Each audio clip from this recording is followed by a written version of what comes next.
And my colleague from Georgia, Senator Isakson, in honoring the life and commitment of First Lieutenant Robert Collins of Tyrone, Georgia.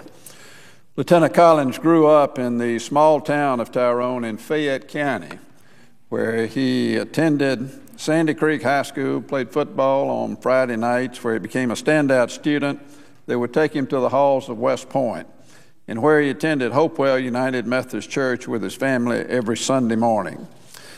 On the 7th of April, 2010, Lieutenant Collins made the ultimate sacrifice when an improvised explosive device detonated near his vehicle on the streets of Mosul, Iraq.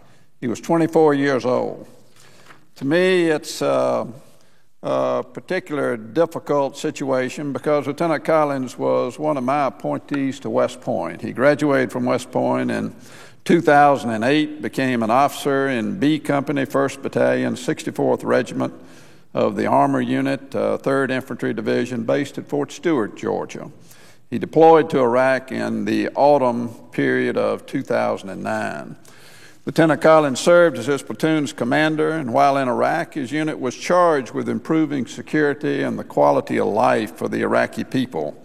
He and his men also provided security for the recent successful Iraqi elections. They were dedicated to the goal of a democratic Iraq and sought to help its people lead normal, safe lives.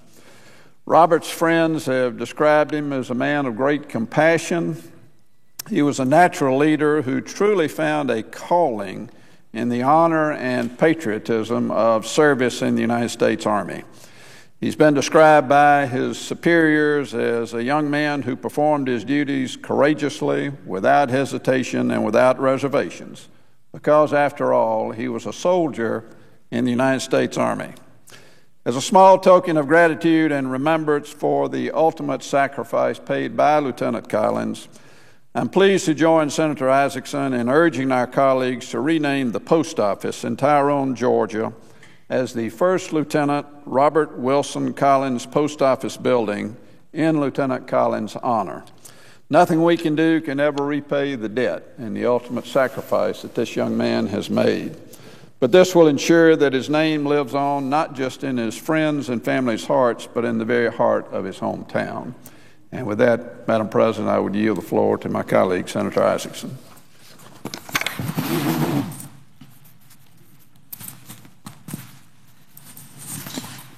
Madam President, I'm pleased to join the senior senator from Georgia and my friend Saxby Chambliss to pay tribute today to Robert Collins. This naming of the post office is most appropriate in Tyrone, Georgia, and it's most appropriate because of the great sacrifice of this young man, whose story, as Senator Chambliss said, is compelling. But one interesting point I want to make is he was the son of 2 lieutenant colonels retired from the United States military. His mother, Lieutenant Colonel Sharon L.G. Collins, and his father, Lieutenant Colonel Burkett Deacon Collins, both who spent more than 20 years in the United States military. His mother said, "We never asked him to follow us into the family business, being the military, but he did follow us into the family business in large measure because of what happened on 9/11, 2001. Following that tragic day in American history when he watched the terrorist attacks on the Twin Towers, he expressed to his parents a desire to join the United States military. His mother responded, along with his father, by making an appointment for him to visit West Point.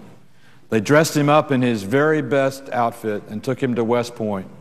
And upon leaving Tyrone, one of his friends stopped him before he got in the car to go to West Point and said, "Why are you dressed up so well?" He said, "Because both my mom and dad are colonels." Well, that's the kind of young man he was, his respect for his parents, the United States military, the greatness of our country. And so he applied to West Point. Senator Chambliss appointed him to West Point, and he was there with distinction. And later, in late 2009, he went off to serve the United States military, and unfortunately, on April the 7th, made the ultimate sacrifice for the people of this country. It is only appropriate in every way possible that we pay tribute to the young men and the young women who sacrifice all so that all of us can enjoy the freedom of our country. And I am pleased, and I'm honored, and I'm proud today to join Senator Chambliss in naming this post office in Tyrone, Georgia, after First Lieutenant Collins, who was a member of B Company, 1st Battalion, 64th Armored Regiment, 3rd Infantry Division, Fort Stewart, Georgia. And I yield back the balance of my time and note the absence of a quorum. Clerk will call the roll. Mr. Akaka.